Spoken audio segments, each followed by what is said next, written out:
Kahit na anak ko na tunay. Napunta ko nung bago tumanghali. Nakain sila, hindi man ako tawagan. Kaya ako na, uwi na. Itiis yung mga magulang. Ikaw ay itiis yung anak mo. Tay? Ha? Kahit po. Kung hindi ko na kaya, hindi bahala mo sila.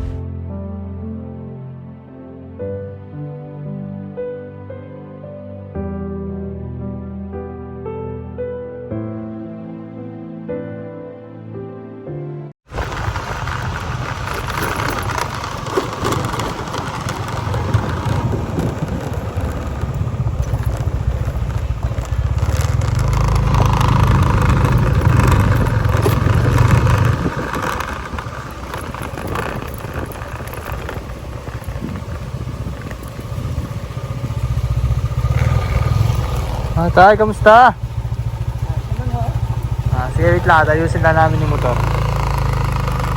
Okay, nabutan na kami ng ulan.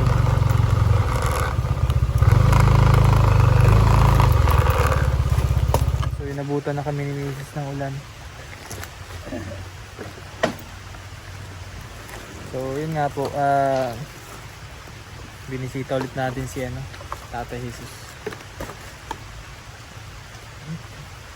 So mapunta rin kasi kami ngayon kay na Yulin. So bibisitahin na rin namin para makapagdala din po ng kaunting grocery. Nako, lumakas na ulan tayo.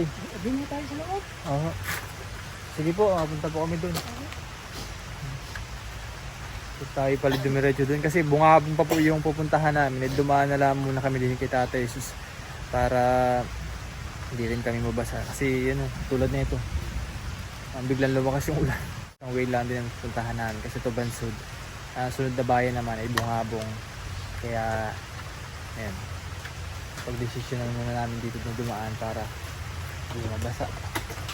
Ayan, salamat po pala kay Ma'am Amy Magtibay. Thank you very much po sa tulong nyo.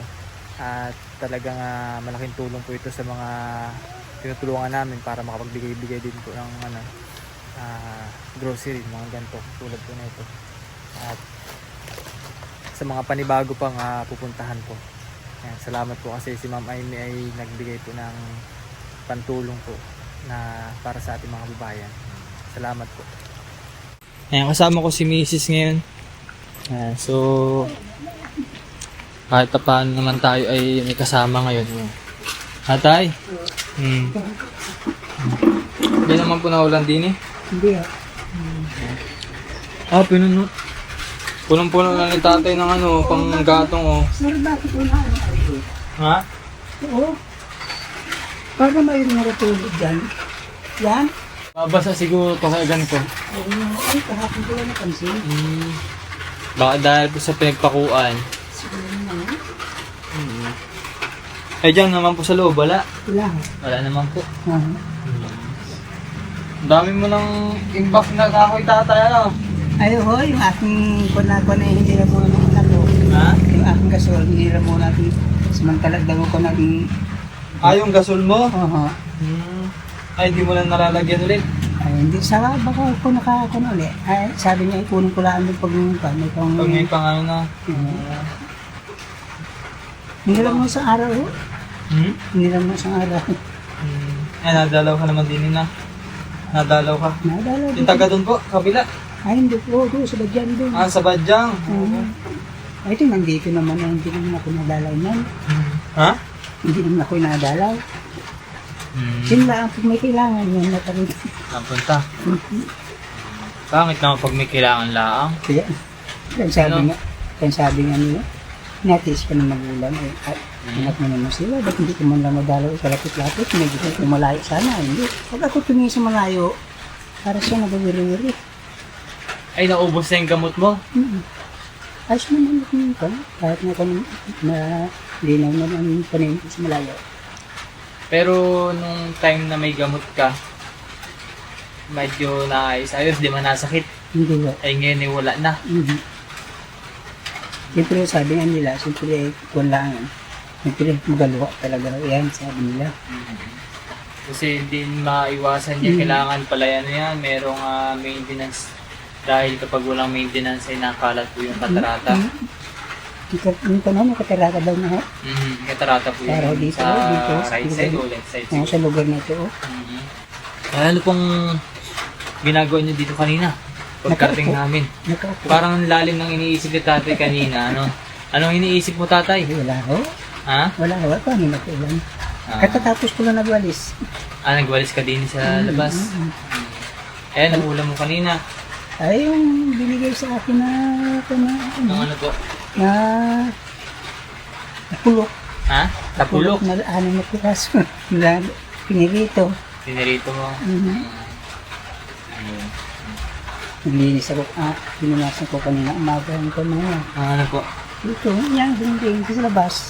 Okay. Yung mga gamit ko nandoon sa lagay ko. Nilagay ko sa puwang. Bago yung iba nandoon. Eh, hindi Saan? na kasi kung doon, may kwarto na yun.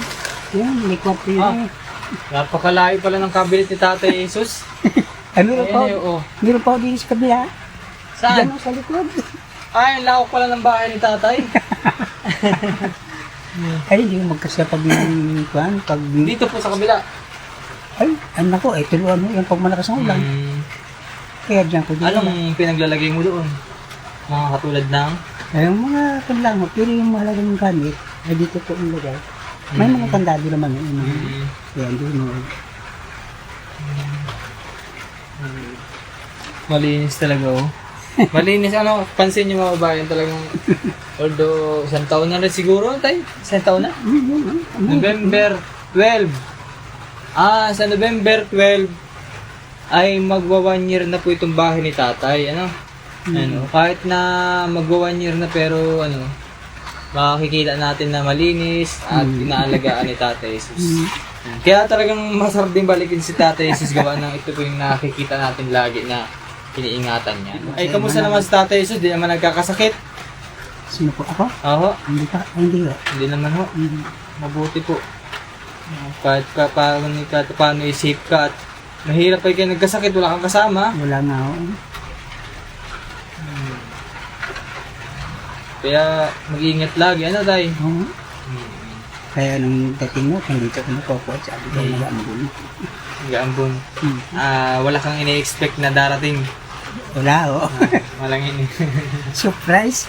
Surprise po talaga. Baka mamaya kasi pag-abutan namin, baka mamaya nakahigang bae. Na joke lang. Wala Kasi nga. baka iniisip ko rin, baka mamaya si Tatay Jesus wala doon. Ay, hindi. Pero yun nga, kailangan natin i-try para malaman din kung nandito siya. Dito ko, Hindi naman siya naalis. Dito ko araw-araw na. Naalis mo na ako kung anong ba mag-check ko doon. Nabalik ko. Nabalik din naman po. Kaya na-check ko din. Saka ako yun. Dalang na kung ngayon sa isang linggo na. Nakakainom na ako isang beses. Nakakainom na ako sa isang beses sa isang linggo. Isang inom ng gin. Kasi Para bagang alis para makatulog. Bagay, di naman masama ang mag-inom pero yun nga, kailangan na huwag araw-arawin. Ano po? Kasi masama naman pag sobra. Ano ho? Ako yun nadali ng ako mga kaibigan. Doon mo, may dali isang buti. Sabi niya, inom tayo. Meron ko ba gandila? Sabi ko. Pero isang buti lang naman. Ano yun, tay? Ay, nag-inom ko na ako. Dine? Nalagay ko lang dyan. Saan po? Ano pala to? Sliding oh. Sliding rin tay? Ay, ayos. Tapos ito, ginawa mong pintuan na.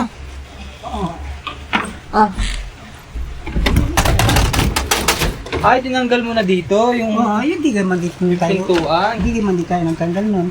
Nung nandito man din ang pintuan noon. Hindi ko natanda. Ay Tagal na. pinaalis mo at nilipat mo dyan. Ito na lamang yung lagyan niyo pala ng ng pintuan. Parang man over na. Kaya nilagyan ko ng ganyan, libre. Pag umalis, nakamadulan ko yun. Nakakanda din yung disco. Wala silang mag-isipan. Ito naman, nilitakon lang dito. Nakatakon din sa kapit. Ayan. So ito lang yung bahay ni Tatay Jesus. Although ganito man po yung size niya pero siya lang naman yung nakatira dito. At di man katulad dati na talagang Pag-iba na yung bahay ni Tatay Jesus po, kung nakita niyo po nun sa mga bagong viewers natin yan, pag-iba na yung bahay niya. So, kahit papaano naman ngayon ay maayos at safe naman siya. Hindi na mag-iisip sa tatay na baka mamay mag-iba. Ayun, tatay, meron akong dala ngayon. Oh. Ayun, pang ulam mo. Meron pa rin ako dalang buong sabon. Yung binigay pa sa'yo nakaraan? Oo, yung huli niyo pa dito. Ano yan?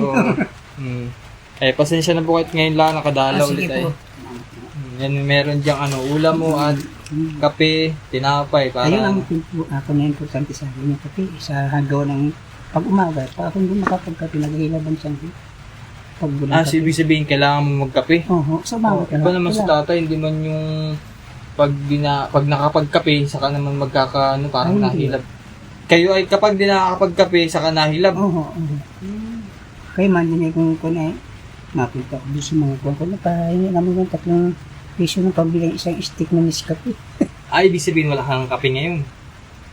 Ayun ho, isang timplada na yun, nandun sa kwan. Saan? Yan, Ito? Yan. Wala na nga. Wala na. Tuyo na? Oo. Tuyo na po mga babayan. Ayos organize ang kanyang kusina.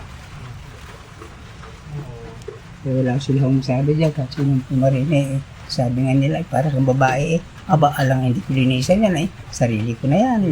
Wala naman nakatira dito, wala namang iba. Tsaka iba yung malinis tatay, no? Oo, talaga. Iba yung... Ayaw ko yung medyo yung sabihin samlang, ayaw ko na gawin. Ito yung umaga, nagawalis na ako. Kasi kung madumi ang yung tahanan, ay nagre-reflect din sa sarili mo yun. Ayan. Salamat po pala kay Ma'am Amy Magtibay po na nagbigay din po ng tulong sa mga kababayan natin pinupuntahan. So, yung binigay niya pong tulong ay tayo na pong bahala kung kanino ibibigay. So, ito po yung una kong pinuntahan si Tatay Jesus para makapagabit din po ng tulong. Ano po? Salamat po ma'am sa titiwala niyo po at pagsuporta sa akin. No? Sa mga anonymous sponsors natin, kay Ma'am Betty, Tita Maria Macnet, kina Ma'am Nana, Ma'am Monica, and sa mga dati pang sponsors natin na hindi ko man nabanggit ngayon. Thank you very much po. Ano? Ayan, so ito po yung update natin ngayon kay Tatay Jesus at nasa mabuting kalagayan naman po siya. No? Salamat po. So Tatay, may mensahe po kayo? Ako po ay nagpapasalamat sa mag-asawa.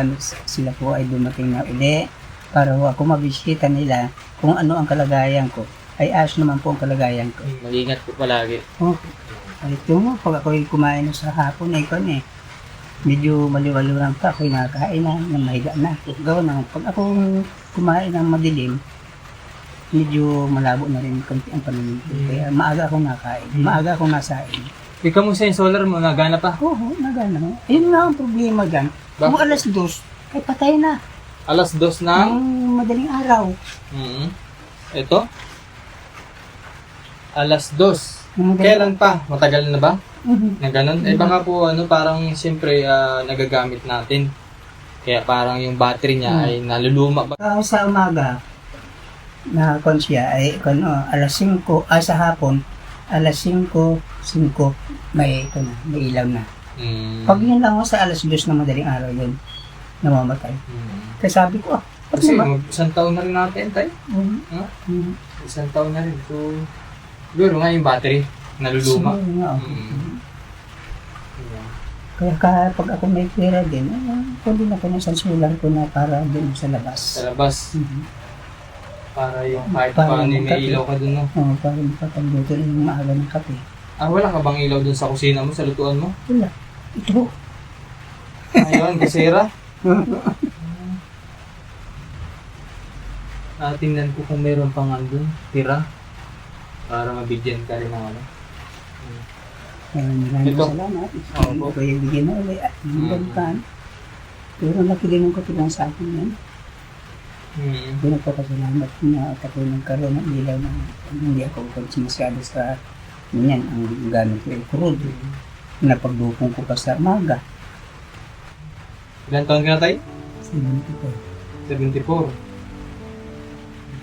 Medyo matanda na pero pag di na kaya tatay, ay pumunta na lang sa anak hindi pwede ako makapunta din at nakakaya.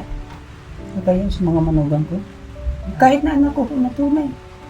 Mapunta ko nung bago tumanghali. Nakain sila, hindi man akong tawagan. Kaya ako na, uwi na. Parang iba. Sabi nga nila, ititiis yung na magulang.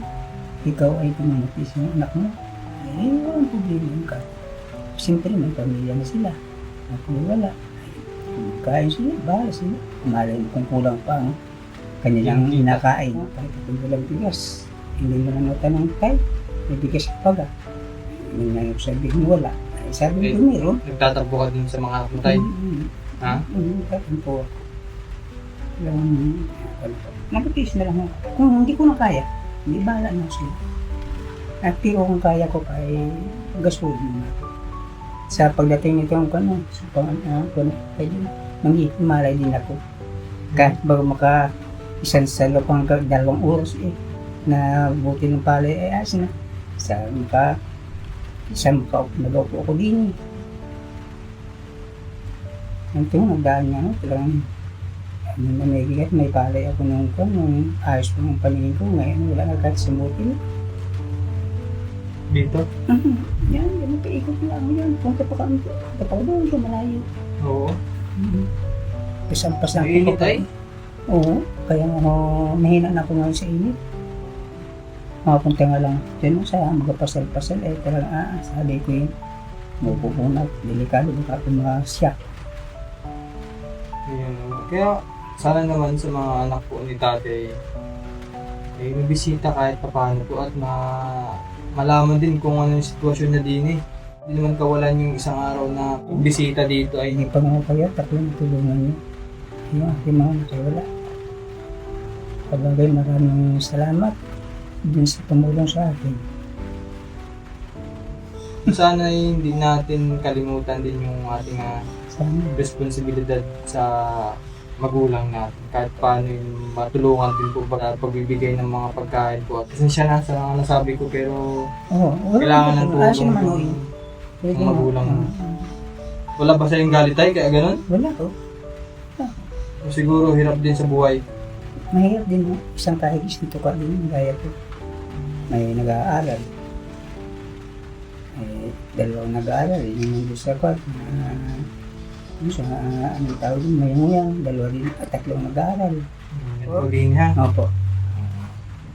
Sige po. Hindi, salamat po.